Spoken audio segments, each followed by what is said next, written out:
I see a lot of business owners making this exact same mistake, and it is so costly, but it's also incredibly easy to fix. And once you fix it, it fixes all of your numbers downstream for the most part. And that's this: people pay money to advertise, to run ads, billboards, radio, whatever. They pay money to advertise. So the second they advertise, money exits the account.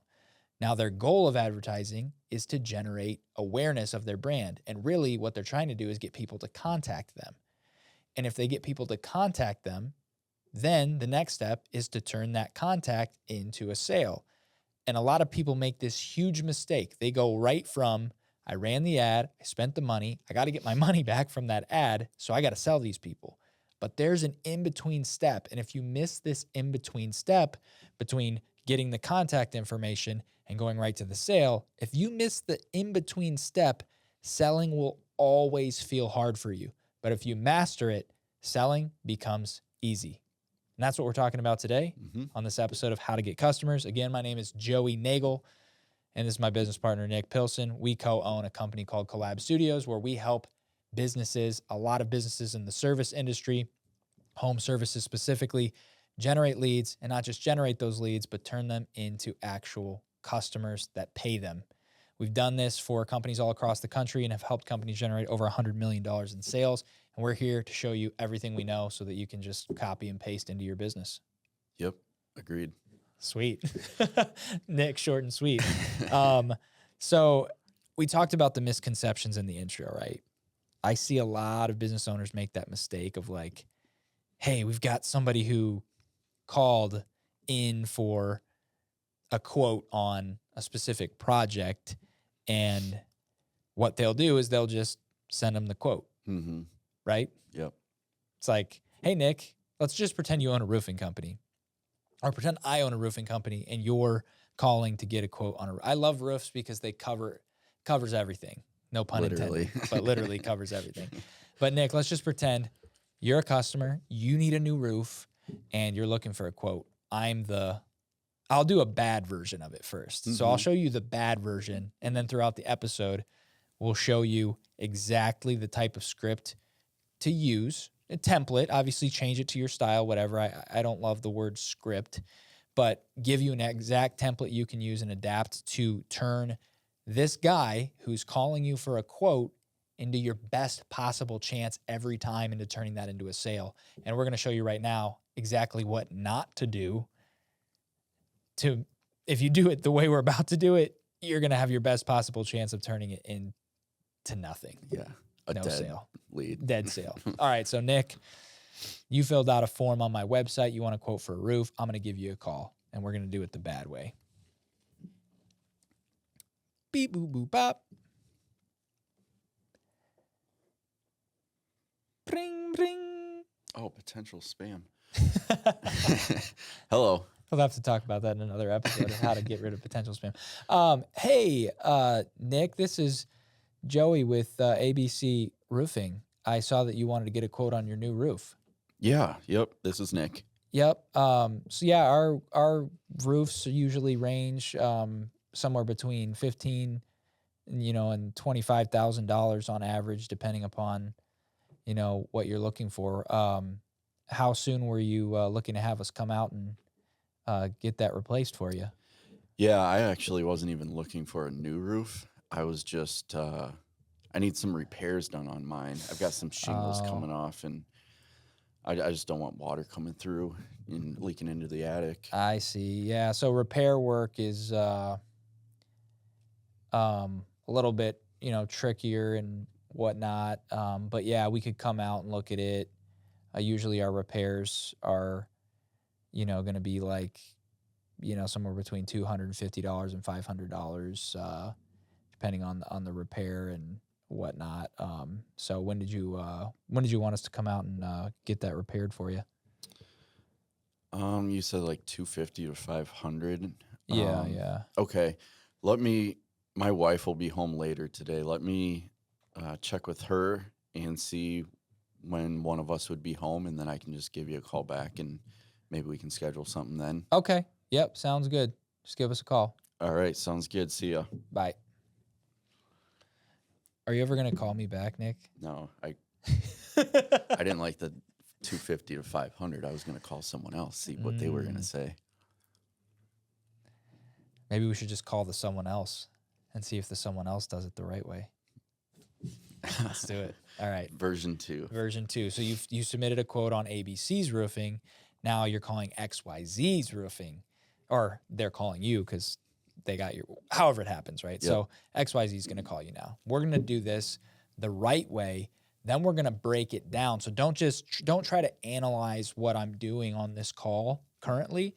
We're going to break down exactly what I'm doing and why it works and how you can repeat it every time to see the same exact results over and over and over again. Mm-hmm. So let's do it. XYZ Roofing.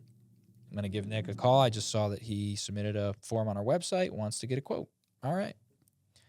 Bring, bring, bring. Oh, this is not spam. It's already a good Hi, sign. this is Nick. Hey, Nick, this is Joey with XYZ Roofing. I was calling because I saw that you had submitted a form on our website looking to get a quote potentially on a new roof. Yep. Could you tell me a little bit about what all you guys are kind of looking to get done? Yeah, I just submitted that just a few minutes ago. Yeah, sorry it took us so long to call you. Our roof is we've just got a bunch of shingles coming off, and the gutters are kind of starting to fall off in some places, and I just don't want anything worse to happen. So I just wanted someone maybe to come look at it or just get some sort of price of how much that would be so we could start budgeting on our end.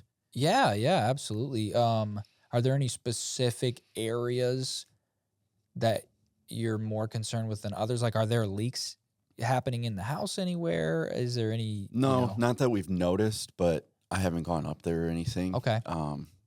I peeked in the attic and I haven't seen any leaks. Okay. But That's I don't think there is. That's a good sign. Sounds like you're getting ahead of it. How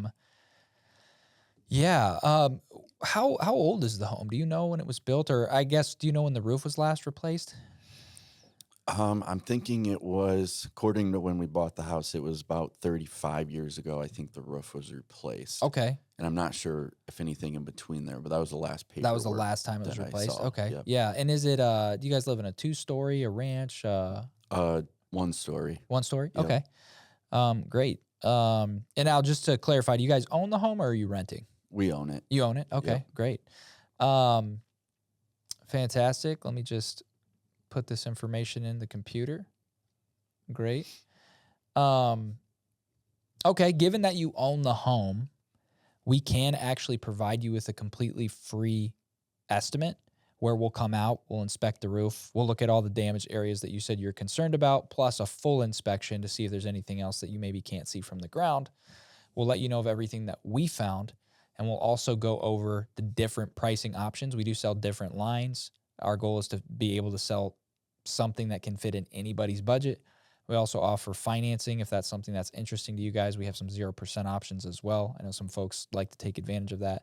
The only thing that we ask in return, because we're going over so much information, financing, colors, etc., is that all of the adults who own the home are present so that we can answer both of your questions efficiently at the same time, since it is a free consultation. That way we don't have to come back out. So who else besides yourself would we be meeting with at this appointment?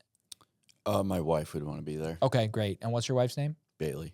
Okay, so now I just have to see in terms of scheduling, do you and Bailey work during the mornings or evenings, or which one would be better for us to come out?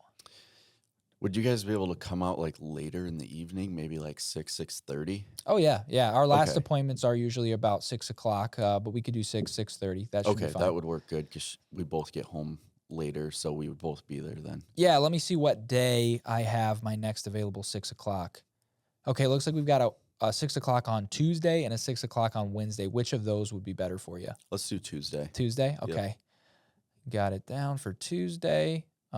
Great. Just want to let you know too, these consultations generally take about 90 minutes. They could be longer, could be shorter. It really all depends on how many questions you have. But like I said, we'll come out, do a full inspection, and we'll give you a quote right there that's going to be good for a year. And we can answer any questions you have then and there, and we'll leave you with that quote that's good for a year. So I've got you down for Tuesday at 6 o'clock for you and Bailey. If anything changes in the meantime, just let us know. Otherwise, we look forward to coming out and getting this thing taken care of and seeing what we can do for you. Sounds good. All right. Thanks, Nick. Talk to you later. So what you just witnessed there is the last time you said, I'm going to go talk to my wife and I'll give you a call back, right? Mm-hmm. Do you have to call me back? On the second one?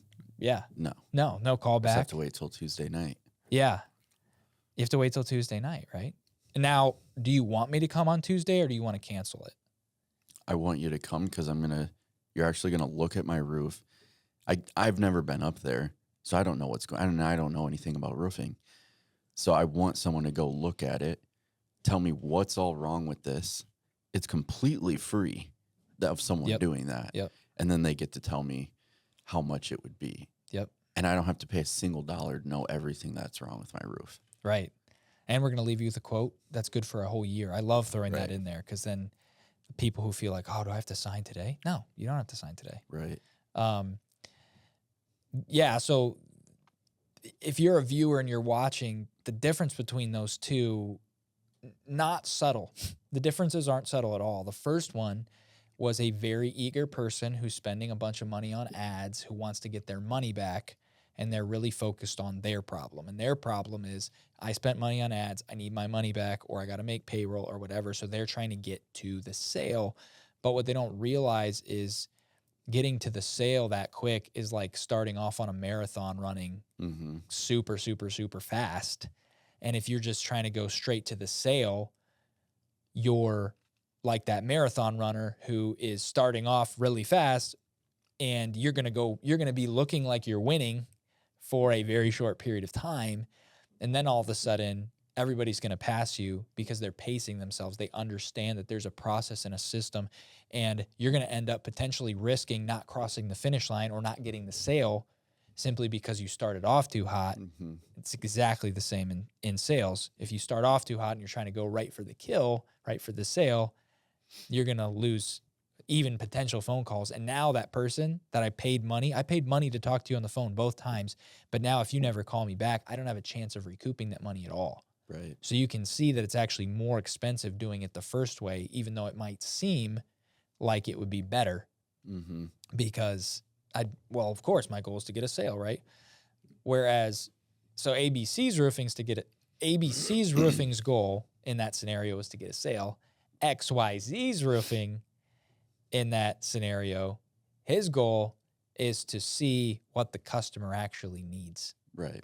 That's what I was just thinking about too. If you just think about it so simply, even if I just think of myself of actually needing that service, that first phone call, my biggest thing is I want to know how much it's going to cost from a customer. Absolutely. Right? Everyone just wants a ballpark. Yeah. So that first phone call, I got my ballpark. Let's just say it was $20,000. I don't remember what you said. I got it right away. So I'm like, okay, sounds good. Let me see what someone else is going to charge me. Second phone call, he could have given me a quote for $25,000, so more than the first one. But I have a lot more confidence and I feel a lot more taken care of that someone actually came out, looked at my actual roof, went over everything, and now I can justify that 25. Like, okay, I'm going to pay a little bit more, but he literally knows everything that just is going on with my roof. He's going to fix this, this, this. I just have a lot more confidence. I don't know if that goes into this, but just that feeling from a customer is someone actually took the time to come out, look at my exact needs, and then gave me a price for that. And I can justify that as a customer a lot more. Yeah. The very, very famous saying in sales goes, people buy from people they know, like, and trust. This is how you scale know, like, and trust. Yep. Know is the ad. When you see the ad, you know of me. The phone call that we just had determines whether you like me or not. ABC, did you like ABC? Which it was the didn't seem like first call? he really cared that much. He just shot me a price. So you didn't like that much. Probably not going to call him back. Did you like XYZ's interaction? Yep. So now you know and you like. So there's only one thing we have left to do here to get the sale, which is develop trust. Yep. So and it's so mind bending. People just try to go from no to trust so quick because a lot of times they've built their businesses off of people they know, Right. referrals. So those people already knew them and they trusted them, but they didn't realize that there was this whole liking period in between Mm-hmm. that was happening maybe their whole lives or during the duration that they knew that person. But at scale, when you're talking to brand new people, that like piece is the gap Mm-hmm. that even gets you in the door to potentially build the trust. Yep. So if they know of you, they like you from the call, now it's time to go to their home and build that trust. Yep. And then like you said, you're more apt to buy, even if my price is higher, you're more apt to buy from me because you trust me, you like me, and you know me. Yep. These other people, they have they have no like, and they never got the opportunity to build trust, but they just gave you a price. So, but the problem is people think people buy based on price, but people actually buy based on if they know you, they Mhm. like you, and they trust you. Price actually is not a relevant factor when you actually build the value, Right. which is mind-bending to people. Mhm. Everybody thinks people only buy if it's because they're thinking Walmart. They're thinking in terms of Walmart. Well, I could buy the Cheerios or I could buy the Crispios, and the Crispios are $1 cheaper, so I'm just going to buy those. But that's when you're comparing two exact commodities. But when you're comparing something as expensive or custom as a roof, Mm-hmm. you're not comparing just two options, right? Right. Yeah, I agree. So really what we're talking about, just to kind of overview so far, we talked about generating leads. Yep. This is the next step. That lead came in. This is assuming you already have advertising running, Right. and people are calling you or they're filling out a form on your website. Yeah. You're calling them. That's assuming that. Yeah. And so now you have a list of people interested in what you're offering. And this is just calling them and saying, hey, I see you're interested. Would love to come out, take a look at your stuff and see what we can do to help you. That's literally what this step is. That's it. And then the next step, which I'm sure we'll talk about in another one, is the sale process. But this is that in between. Yes. Yeah. So break exactly. down to me, because some people that are listening might own like $1 million business or even a 500, like super small team, like maybe a business owner and like one crew, Sure. rocking small. That's most businesses. Right. Yeah. So explain to me the difference of how this role would play in a business like that, or this role might play in like multi-million, they've got 20 crews, big organization. Because a lot of people are just a small team, which is perfectly fine. Yep. But does it look different? Yeah. Just explain to me if it's different or not. That's phenomenal. Yeah. So think about it like this. And this is one of my favorite ways to think about this. Think about your local, if you're in a small town, right? Think about your local doctor's office, right? If you call the local doctor's office, you're going to get the exact same steps as if you call a major health network. So like if you think about a giant hospital, like the big one we live by is UW-Madison. Huge hospital, world-renowned research hospital. But what's wild is the process is exactly the same when I call the hospital as when I call my local doctor's office. It doesn't matter if you have something as severe as cancer or something as maybe minor as a cold. They're still going to do, and it's the same thing. Like maybe you had one shingle blow off, or maybe you had a tree fall on your roof and it's major. I still need to treat you exactly the same at both levels. So I love the doctor's office analogy because from it, you can literally build your entire business. You don't have to use any tricks, any gimmicks or whatever. But when you call a doctor's office, they ask you a bunch of questions. You're like, hey, I'm calling. I'd like to get seen. I've got a sore throat. Do they just say, okay, sounds good. We can get you some Sudafed. I really have no idea what medicines are, but I'm just going to say certain things. But hey, we can get you set up with a prescription for, XYZ sore throat medicine. We'll have that shipped to your pharmacy. Does that ever happen? No, they go through a call screening. that would be dumb. Yeah. Actually, you could be injuring people. You could be giving something they don't want or don't need. You could harm them. You can't do that. So what they do is they say, tell me a little bit about what your symptoms are. How long have you had them? You know, is it getting worse? Is it getting better? Like, they ask you a series of questions that matter. Then they say, okay, based on your severity, doc can see you, you know, tomorrow. Okay, I'll come in. Or even same day if it's really bad. Doctor can see you today at noon. So, okay, I'll be in at noon. Then you come in at noon. Then do they give you the medicine? No, they ask more questions. No. Then the front desk asks you for your insurance, how you want to pay, XYZ, things like that. Then you sit in a waiting room. Then a nurse comes out, brings you into the room. Then do they give you the medicine? No. She asks you questions. She takes your vitals. She looks. She notates stuff. Then she says, all right, the doctor will be in. Then the doctor comes in. Then does the doctor give you the medicine? No. No. He asks you a series of questions, asks even more, and then examines you even closer and then says, I think I know what's going on here. He or she, doctor. But the doctor says, I think I know what's going on here. It looks like you've got bronchitis. And we're going to give you Bronchitis Buster 3000, right? And it's available at your local Walgreens, whatever. I can write you a script for that. Does that sound, you know, they usually don't ask you if it sounds good. They tell you because they're the Here doc, it is. right? But it looks like you got this. Here's the fix I recommend. I can write you a prescription for that. And then you agree to it or not. And then you're like, yeah, please, I want to get rid of this. So then the sale is made. Right. It's done, right? And obviously, it's in more severe cases, it's the same way. If I call the Madison Hospital and I say I've got a lot of soreness in my abdomen or whatever, they're going to do the same exact step. They're going to ask me questions. How long has it been? What is it like?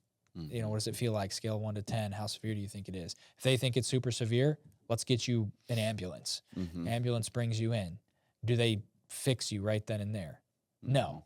You know, they don't. I mean, if you're on the ambulance, maybe they'll give you some pain meds, but they're not actually solving the problem yet. But so the point is, the ambulance brings you in, then you get seen by a nurse and a doctor, and then they're diagnosing and trying to figure out what it is, and then they still come up with the prescription, but they're asking you questions, they're investigating, and they're figuring out before they make that decision. So if you think about local doctor's office maybe has like 2 doctors working there, or a huge health system that has hundreds of doctors from all over the country working and practicing there, they're going to do the exact same thing. They're going to try to figure out what you need and give you what you need. And they're not just trying to go straight to let's just do a surgery and see if that take helps. A peek in there and see if that helps, right? No. They're not doing that. And obviously a roof replacement is not nearly as, severe as a surgery or anything like that, but it's the same exact concept. That's why I love the doctor's office analogy, because right there is the blueprint for every single sales system ever, is figure out what the pain is, and then figure out if you can help them solve that pain, and then make sure you have payment options, right, so that they can pay for the pain relief. Yeah, I agree. Does that answer your question? Like, how do you do it at different scales? And if you're small or big, it's the same thing. Yeah, that's exactly what I was just thinking, is whether you have super small organization, company, or a massive one, it's the same role. Maybe you have one person, and then the big organization has 30 people, but they're all doing the same exact thing. You just might have more people answering the phones and different things like that. But so let's talk about the phone call then, because that's usually break down the psychology. Maybe let me back up one. Okay. I've got a lot of questions here. Let's see if I can remember them all. But first one, I get someone who fills out the form on my website. They're interested. Why should I call them? Why can't I email back and say, hey, Roger, thanks for looking for a ballpark figure here. We usually charge. Like, why should I pick up the phone and call? That's great. That's a really good question. So remember, know, like, and trust. So they know you. but they don't necessarily like you yet. And if you want to show that you're a likable person or a likable company, do you think a text message would give you that information better, or would a call give you that information better? Yeah, I think a text message or an email would possibly provide me with what I'm looking for. Maybe it's a dollar figure, Mm-hmm. but that's all I'm getting. Right. I'm not getting to hear your voice and be like, oh, he sounds like a normal guy, like from the South. Like, we're not from the South, but you know what I mean? Like, you don't get that interaction, that personable interaction. Yeah, yeah. And I do think that's really important. Well, I make a lot of my decisions, and you, I mean, don't just take my word for it. Do deep research and ask chat, like, which one's better, based on actual research. But the research shows, and just your life knows, that when you meet somebody or hear them on the phone, you can walk away from like, wow, that guy was a jerk, or you can walk away with like, that sounded like a really nice kid. Right. That guy sounds like a real guy. And you can't get that through an email or a text. Yeah, you don't know if it's a bot. You don't know if it's a script. You don't know if it's just, I think there's a place for text, but so many people I think are just trying to bypass the phone call piece because they want to automate everything. I'm like, do not automate this. That's what I was going to ask too. Don't automate the like and the trust. Yep. You can automate the no from ads and stuff, but don't automate the like. It's hard to automate like. It's very hard. It takes like, I did some research on it. Google's done studies like how long it takes to gain trust of a person if they're watching a video of you. So like, you're watching this podcast right now. It says you need to spend time with me on 4 different platforms for, I think, 11 different times and have 7 hours of content consumed before you trust me. Whereas on a phone call, you can build likability and some minor trust. You can build that in 2 minutes. And then in a sales appointment, you can sell somebody a $25,000 roof after only having been there for 90 minutes. So you can build trust way faster in person than you can over something that's pre-recorded or text or whatever. So they both work. But if you want to like warp speed your business and shorten that time frame, somebody fills out a form, call them immediately, talk to them for a few minutes, get their info, schedule them for an appointment. Then go out there or send a human out there in person, assess their situation, offer them a prescription, and you can build trust in literally a fraction of the time. So I'm talking 90 minutes versus 7 hours, and you don't need to do the whole 11 different touch points across 4 different platforms. It's like, no, you're just in person. I can smell the guy. I can see the guy. I can hear the guy. I can tell. I can see what kind of vehicle he rolled up. Like, there's a lot of indicators that I can get. You can be like, wow, this young guy came in, gave me a quote for my roof. He was sharp. He was fit. He was put together. He knew what he was talking about. Had a lifted truck, crazy, but like, does that make sense though? It's like, I hope I explained that well, because I don't want people to miss that. It's like, if you're trying to automate everything, your job's just going to be harder. I think automation comes into play after you're already that big hospital network or that giant roofing company that people already know, like, and they don't trust. really have another option. And they already know, like, and trust you based on, they know you from your ads. They see them all the time. They like you from your reviews, and they trust you because they know neighbors that have got your stuff, their roofs done by you. So there's already, that's why brand is so important, because what a brand is just a measurement of how many people already know, like, and trust you. That's what a brand really is. And branding comes with time. Yeah. So what you just told me, pick up the phone and call them, is the best way. What does the data show that we've seen, at least, on AI receptionists? Oh, gosh. And this might change in the future, but as of right now, what we have seen. Oh, man. This is a hot take. We use AI. We're always pushing AI to its limits. So like, we really like utilizing AI. I have a little bit of a contrarian view of AI. I think I don't think AI is intelligence at all. I don't think it's artificial intelligence. I don't think that's a great definition of it. I think that it is automation integration, which is also AI. So that works too. But I think what you're really doing with AI is you're just automating things Mm-hmm. and you're integrating that automation into your process. So, Right. you know, So I look at it way different. So you're talking about speed to lead. I don't know if we've mentioned that, but Yeah. as soon as that lead comes in to my CRM, I need to call them ASAP. You do. Yes. I don't have anyone to sit there and call for my roofing company, Yep. but I can get an AI receptionist that'll call them right away. Yeah. So that's what I'm asking is like, we've Yeah. seen that a lot. We've had companies try that. And from what we've seen, Flops. it's not the same. It just flops. And I think what we've come to, and you can disagree or expand on this, you just don't get that human interaction. Like, Yeah. yes, the AI will say, Let's do an AI call real Okay. quick. So I'll pretend to be an AI. I should have signed up for one before this and just, Well, I went could through it. just pretend because okay. you know AI models. You have to think about them. They really aren't intelligent. They're just automation on, Right. and they know language. So they're determining what they think you want based on automations that have been pre-programmed. Yep. And they learn based on automations. They're automated to learn. So when you call and speak with an AI voice, it's really just a voice clone of somebody.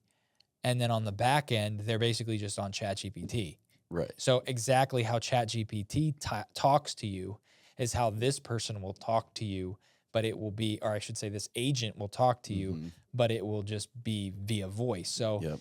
if you talk to chat and ask it a question, it'll go, "Thanks, Nick. What a great question. Let's dive in." You know? Right. And that is exactly what, because what it does is it reads the information, it processes the information, and it predicts what it thinks you want Mhm. the response to be. And that's exactly what's still happening on the phone. So let's do a quick AI call. I'll be AI Joey. Bring, bring. Yellow. Hello, Nicholas Pilson. We saw that you had submitted a quote, and actually there's some really good ones that are even better. Pretty decent. So yeah. I'll pretend to be a better one. Hey, Nicholas, this is Joey with XYZ Roofing. I saw that you had submitted a quote or submitted an inquiry about getting a quote on your roof. See, AI wouldn't have even messed up like that, so now he knows I'm a human, dead giveaway. But I saw that you submitted a quote about getting. You're like, AI is perfect. yeah. If AI was like this, it would work because humans mess up. That's actually a key indicator. Humans do natural things like cough and mess up and say and ah, but AI is going to be, "Hey, Nick, I saw that you were interested in getting a quote on your roof. How can I help you today?" Yeah, I was seeing if I could get a ballpark on what a new roof costs for a one-story, about 1,400 square feet house. Sure, I can definitely help with that. Let me gather a few more points of information. Yeah, wow, this is going great. Let me gather some more information quick. How long have you lived there? 5 years. Got it. Are you looking to replace the whole roof or just a certain area? I don't know. Got it. Well, what we can do is we can get you scheduled with one of our free design consultations. It'll be about 90 minutes and we can get you set up. What's a good time? Do I got to pay for this? That's a great question. The consultations are completely free. When's a good time? Can I just get like a ballpark, like before I have someone come all the way out and stuff? I just want to know how much it might cost. Like That's a great 10, question. 20. That's a great question. Unfortunately, we can't give ballparks over the phone because we have to send somebody out to assess the actual situation, and all roofs are different. That way we can get you an accurate quote. When's a good time?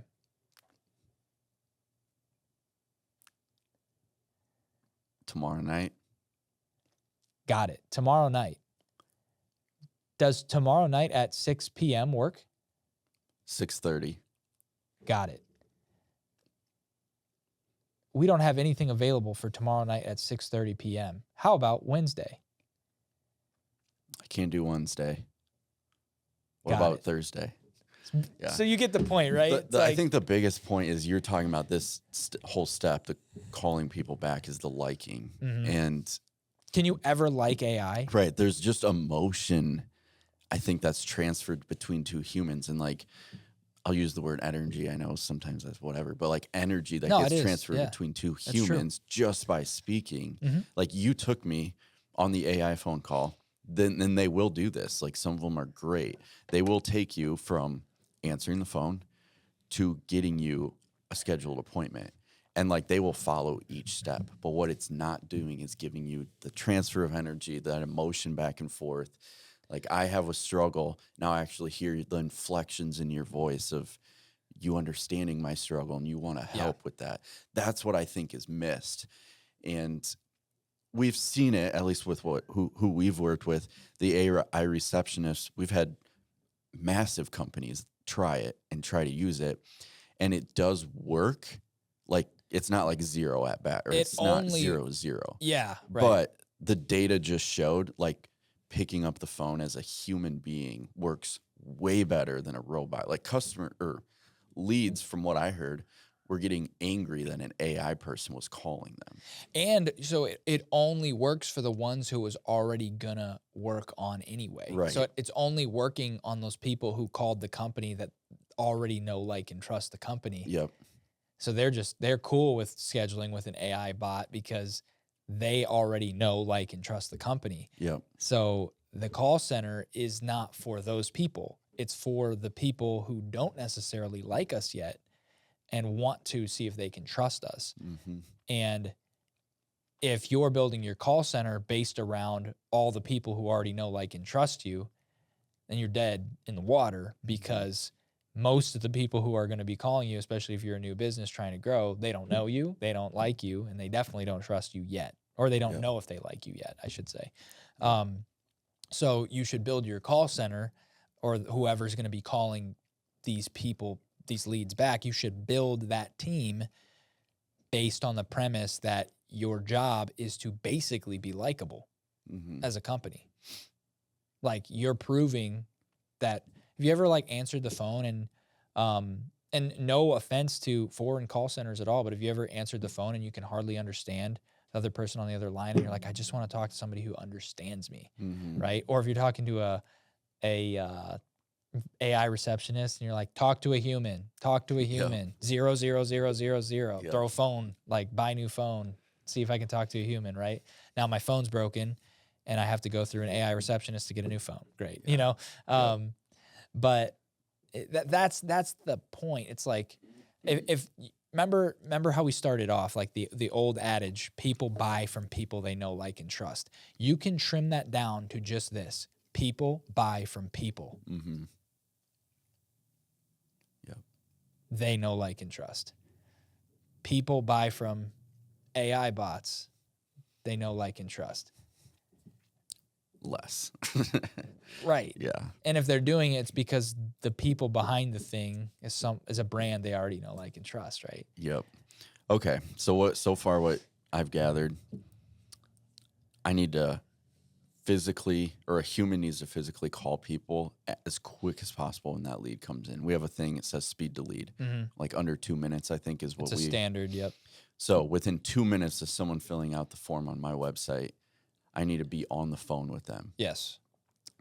So on that phone call, which is pretty much this whole convo, very short description here, or very short answer to this. What is my goal on this phone call Your goal, as the business? yeah, your goal is to see if they have a problem for which you have a solution. And if you do, then you want to send the doctor out Okay. to really see. Because So before you ever talk to a doctor, you're talking to a nurse to Yep. make sure, like, should we even have this guy? Like, should we even have the doctor come in, or should we just call this guy an ambulance? Because maybe he's in the wrong spot, yep. right? So that's the same thing. Like, your whole goal is just to is to see what they want, see what they need, and then tell them how they can go about getting that, and then just schedule them. Yep. Okay. So why on that phone call should I not just give them a ballpark price? If you called, or like that first phone call we had, I just wanted a price Actually, I don't think I even asked you for a price. You Yeah. just gave it to me. But probably one of the most common questions is like, I just want to know an estimate of how much this is Sure. going to cost. Why can you not just give that to me? And why should you be so adamant about getting someone to my house instead?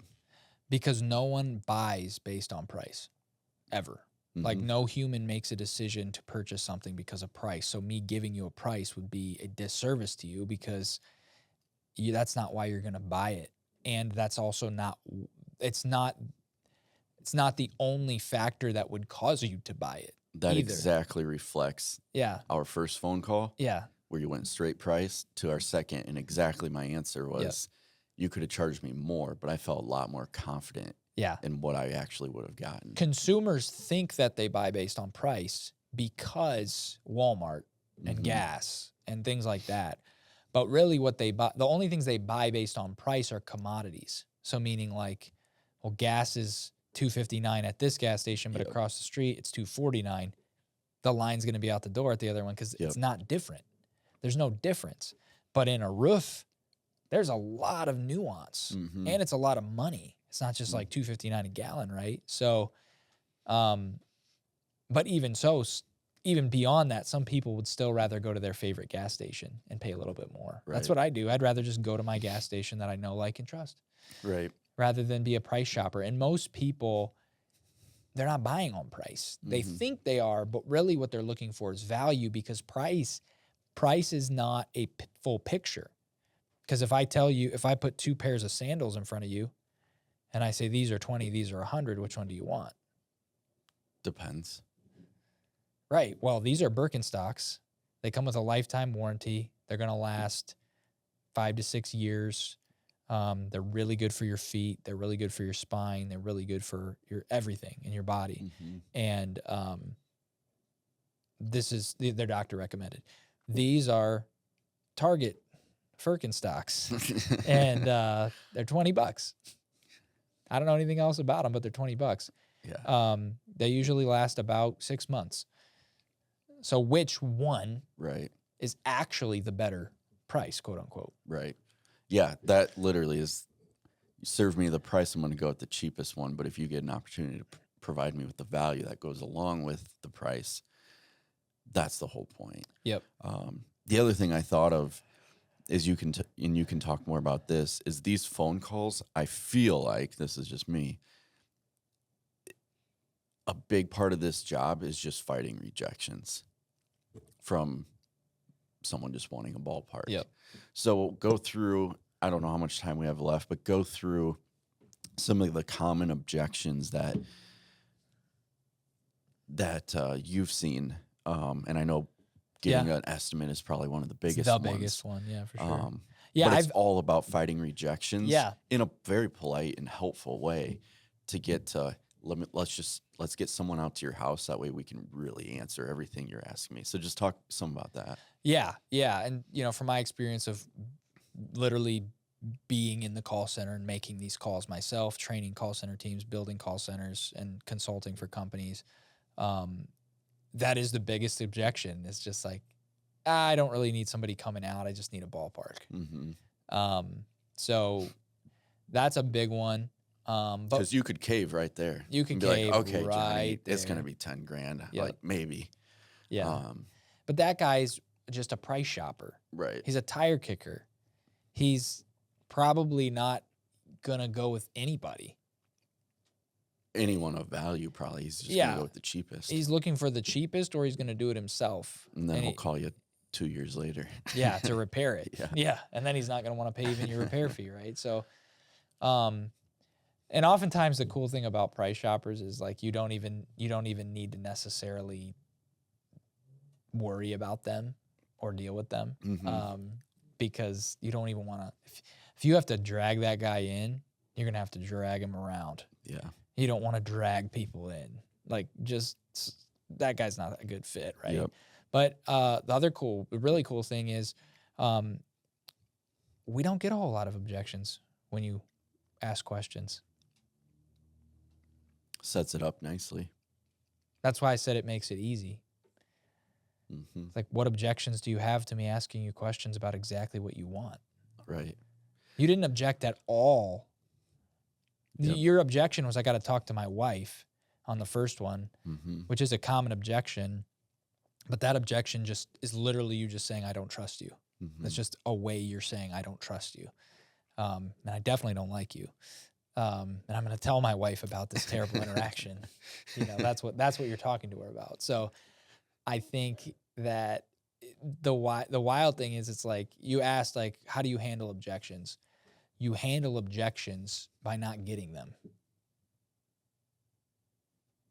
That's it. You handle objections with questions. Mm-hmm. So that actually Myron Golden said, all an objection is an infected question. And a question can only get infected if you leave it too long without an answer. But if you're asking questions that are uncovering everything they want to know, objections never come up. Yep.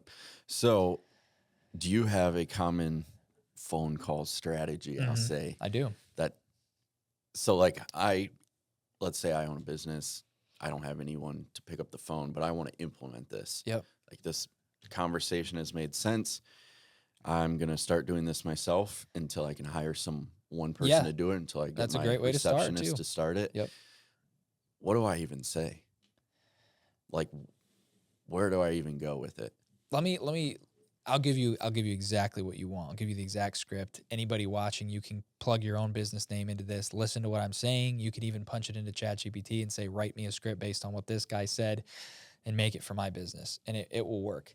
So you don't have to like take any detailed notes right now. You could literally come back, literally clip the video or like scrub the text or whatever and throw it in ChatGPT and make you a script. Mm-hmm. Or you can just make one based off what I'm saying. But the answer to your question is, the reason sales feels hard to people, it's not hard, but the reason it feels hard to people, and the reason all these gurus have written loads of books on sales and sales systems and the best sales tactics, is because, and first of all, those books all say the same thing.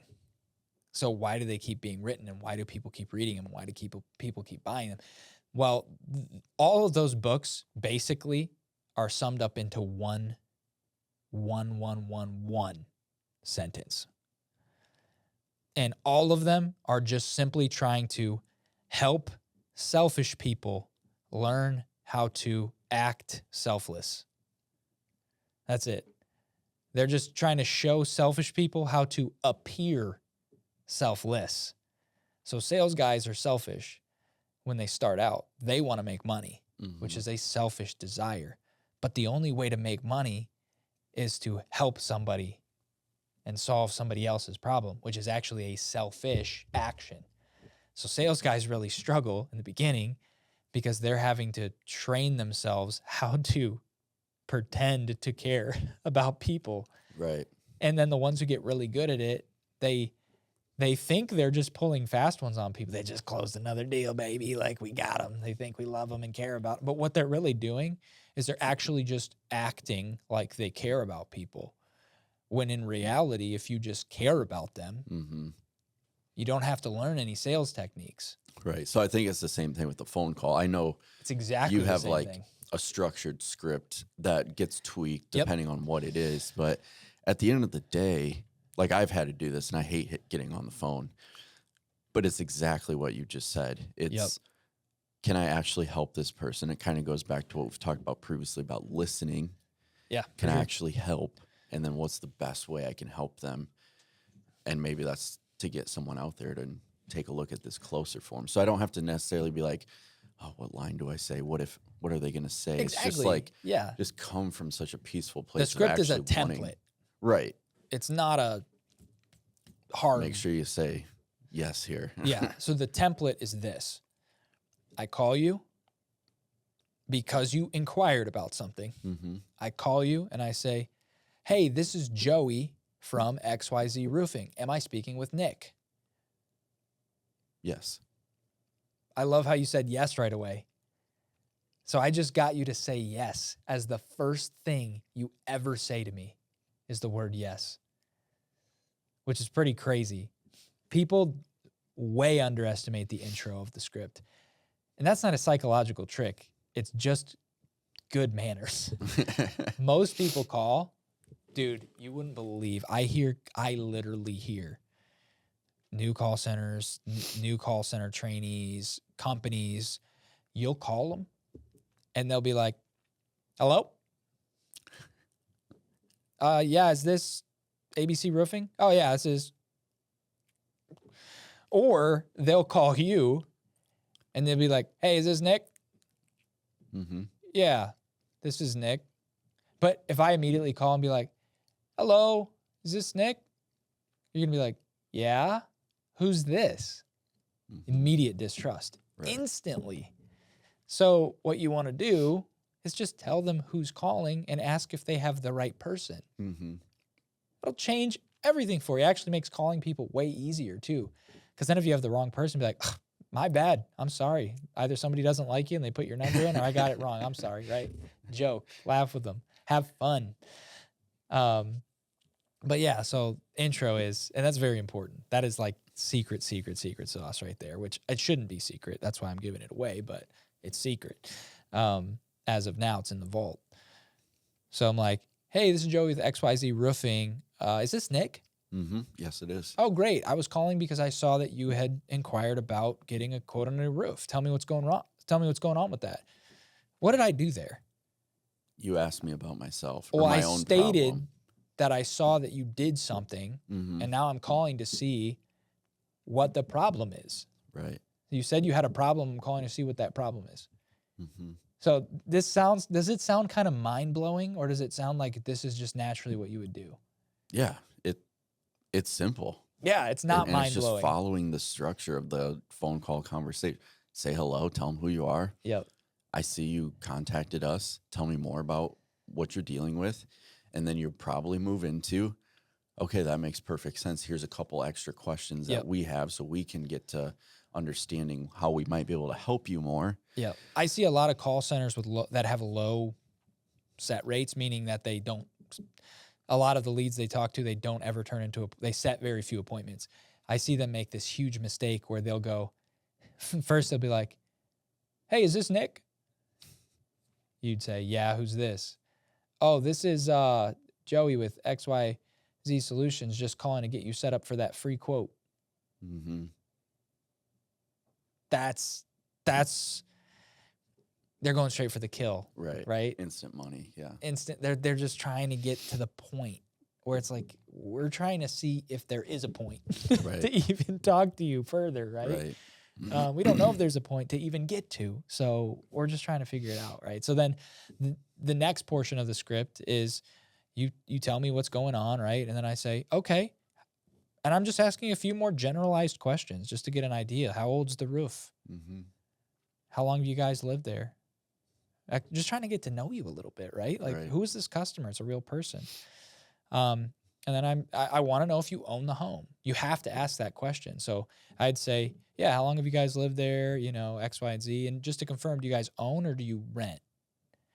Oh, we own it. Because if they say rent, I don't even know if I can do the work. Like, I got to talk Right. to the owner, the Might waste a landlord, trip. right? So I don't know if I want to set that appointment. But if you own it, cool. I like to follow up when somebody says we own it. It's like, oh, awesome. Then that means you do qualify Yep. because you own it. So now you're telling them, like, because you own your home, congrats on that, by the way, we can actually give Move you a free forward. quote. Yeah. We can do something. So instant reward, instant gratification. So I love to say, like, right after the do you own your home, I love to go right into, oh, great. Yeah, because you guys own the home, we can actually come out and give you a free estimate, no charge to you. We come out and do X, Y, and Z, insert your process, tell them what you're going to do while you're there. We come out, we look at it, we inspect it, we show you colors, we show you pricing options, and we, give you a quote that's good for a year. Mm-hmm. Then the only thing we require is, since we are coming out for free and giving all that information, just want to make sure we're meeting with all the homeowners at the same time so that we can answer any and all questions efficiently and not have to come back out. So Mm-hmm. who else besides yourself will we be meeting with? Yep. I don't say, is there anybody else, we should be meeting with? I say, who else? Because I imagine if you own a home, it's probably somebody else. Sometimes Yep. people don't have another person. Right. And they'll tell you, oh, it's just me. And okay, great. I'm the only one. And if somebody says it's just me, I usually ask a follow-up question and I go, okay, so you're the only name on the home. Sometimes upsets people, but then there's also these people who are just also still price fishing. They know you have to come out, but they don't want their husband or wife to know that they're getting a quote. And that happens a lot, actually. So I always go, okay, so just to confirm, you're the only name on the home then. And then you'll either have people, usually people don't like to lie straight to that question. So they'll go, well, no, my husband's on it. Okay, well, we do have to meet with all homeowners again, just because we're going over XYZ, might have to run a credit report, whatever. Okay, fine. Right. Then, but if you don't know who owns the home, if they even own the home, who all's going to be present at the meeting, and you try to set the appointment right at the beginning, you are going to for sure be sending your salesman out to low quality leads. Yeah, for sure. At least some of them. Some of them will be good, some of them won't. But this is the way to filter. Yeah, that's what I was just thinking of too. Is all of these steps. So lead generation good lead generation is to set you up for lead consultation. Exactly. Yeah. Good lead consultation is set you up for a good sales appointment when you're in the home. Right to your point is, if you don't do a great job here, your sales guy is going to be walking in and heading straight uphill the whole time he's there. Exactly. It's going to be an uphill battle. They're going to be, and it's going to feel bad, and it's probably going to end in defeat, no sale. That could have been a sale. Right. So, well, now that I know who owns the home, who all's going to be there, now my next logical question would be, when can we come out? When would work for both of you? So I have to uncover this in an order. I like to ask, in terms of scheduling, do you guys work during the day or do evenings work better? I like to ask it that way because then I also can figure out if they have jobs. And it's kind of, you don't want to just be like, you guys are employed, right? So if they say, well, my husband works during the day or my wife works during the day, but we're both off in the evenings. Now I at least know they're gainfully employed. They own their home, and there's two of them, which is great. So great news on that end. And so if they're gainfully employed, they own their home, and they are, now all I need to know is the time, right? So, sorry, somebody just came up and I got distracted, but all I need to know is simply the time. When can we come out and help you more? Then I just, and again, I don't say when works for you, because now they said evenings work better. So now I just say, okay, well, my next evening appointment would be tomorrow at 6. Does that work? No. I could also do Tuesday at 6. Does that work? Yes. Okay, cool. I don't want to give you like 50 options and then, let me call you back. Let me look at my calendar. So I'm helping you. I'm automating that system to make and people are like, oh, we're mentally hacking them by asking them these questions they can't refuse and can't. What you're doing is you're just making it easy for them. You're serving them. Right. Like, I'm not making you have to think hard. I'm making it easy for you. And people actually appreciate that because they're like, well, I'm set up for 6. Sweet.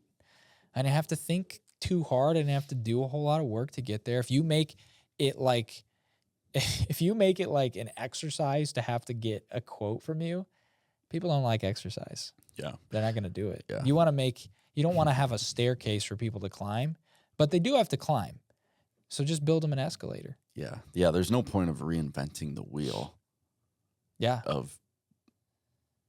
There's no reason to overthink it. It's really simple if you just think about it and take all the scaredness out of it. It's just like, this person needs help. I might be able to help them. Let me figure out if I can. And if I think I can at the end of that conversation, let's get someone out there and get a closer look at it. That's really what it comes down to. Like, don't make it complicated. Don't reinvent it. Just go through the series of questions. Have a human being call someone. Yeah. So I can basically sum up the whole episode in this. People buy from people they know, like, and trust. So if you cut back the know, like, and trust, and you ask yourself, should I automate the call center or no? People buy from people. So there's your answer. Don't automate call center. Don't automate sales teams. And I think I'm going to take that one. I don't think that's ever going to change. Don't automate call center, don't automate sales. Not for this type of call center. Mm-hmm. Somebody's just calling like, hey, can I schedule getting my heater looked at? And they're Right. already going to pay, and it's Yeah, already I think fine. there's different use That's cases. fine. Right. But that's not what we're talking about here. Right. Right? You're calling somebody you already know, like, and trust to come out and service. That's different. We're talking about people who don't like you yet or don't know if they like you yet. Mm-hmm. So you've got know, like, and trust. People buy from people they know, like, and trust. So the answer to your questions about AI or automation or whatever, make it a person. Great. And the likable part, you're actually likable, not because you're likable because you like them. Mm-hmm. So what makes you likable is liking the person, Mm-hmm. which is crazy. Yep. Because if you're interested in the person, they are automatically like you because they're like, this guy cares about me. Exactly. That's what where the causes help- people. Yeah. That's what causes people to Yep. like people. And then you're going to be setting up your sales team extremely well for the trust factor. So all they have to do is just not fumble on the 1 yard line, basically. Yeah. If you do a good job, they just need to build trust when they get into the home. And we can talk about that maybe in even the next episode would probably make a lot of sense just to talk Mhm. about the actual sale where the money actually changes hands, which is a very exciting part of business. But yeah, know, like, trust. Today we talked about like. That happens by talking to people on the phone to see if they like you. The reason we use the phone is because it's way more efficient than anything else at the moment. Per the data Yeah. literally shows that. We're not just making that up. The phone is your voice. They say a picture paints 1,000 words, right? So if you didn't have a picture, you'd have to type out 1,000 words just to describe that picture, right? And video is 24 frames per second. So video is 24,000 words per second, basically, right? Because a video is just a series of pictures. Mm-hmm. When you add audio, I don't even know how valuable that is, but you can hear tone, inflection, etc. They Right. actually say they say audio is more than half the experience of video. So if audio is more than half the experience of video, and video is 24,000 words per second, then that means that audio is more than 12,000 of those words per second in value. And so I know this is a lot of crazy math, but if you get the drift, a picture paints 1,000 words, videos are pictures, audio in a video in a movie is more than half the experience. So when you're hearing somebody in audio, you can get A lot way more to the point than you can with text. Because if you just write, you have to write 1,000 words to do the same thing that you could do in a picture. Yep. Right? So if you're talking to a human to human, you're going to bypass the length it would normally take you via text or email or whatever to gain that likability. Yep. Then you're setting your salesman up to go build the trust for the company and the brand, and you got yourself a business, a scalable business. Yeah. I like that. So if you're out there and you're maybe a pretty new company or you don't have anyone in this position, either do it yourself to start, or if you can't, hire someone. And I feel like we can almost guarantee that they'll see a difference. Oh, it will work. Yeah. It has to. It's just math, numbers. And it's such an easy thing to do. Like just have someone sitting, calling people. And if you can't call somebody within 2 minutes, I get that you're busy, but call them as fast as you can. Mm-hmm. So if it's not 2, make it 5. If it's not 5, make it 10. The If you shorter, can't the do better. it in 10, make Yeah. it 30, but it's always going to be better the shorter you get. And quit spending all your money on marketing and take half of that budget and spend it on a call center person, because what it'll do, or not even half, sometimes it's less, take a portion of your marketing budget, hire somebody to actually follow up with all these people that you're paying for to market to, and you'll actually see an ROI way faster because you're turning the people you're paying money to market to into actual appointments where you can actually go out and close those deals. Yep. Agreed. Perfect. Thanks for joining us on this episode of How to Get Customers. Sounds like next week or next episode, we'll be talking about Sales. how to close the deal, which is, We got in the home. this is when Now what? This is when a prospect actually becomes a customer. It's a very exciting portion, but if you miss the other 2 steps, you'll never get a customer. So getting customers isn't the sale Right. only. getting customers is know, like, trust. Know is ads. We did an episode on that before, how to create ads to get leads. Like is the consultation phase where you're literally consulting them to see if you can help them on the phone. And then you've got the trust phase, which is going to be the persuasion phase where you're not trying to convince somebody to buy something they don't want. You're trying to help somebody make a decision that they already want to make. You're just helping them feel confident that they're making that right decision. So thanks so much for joining us on this episode, and we'll see you in the next one.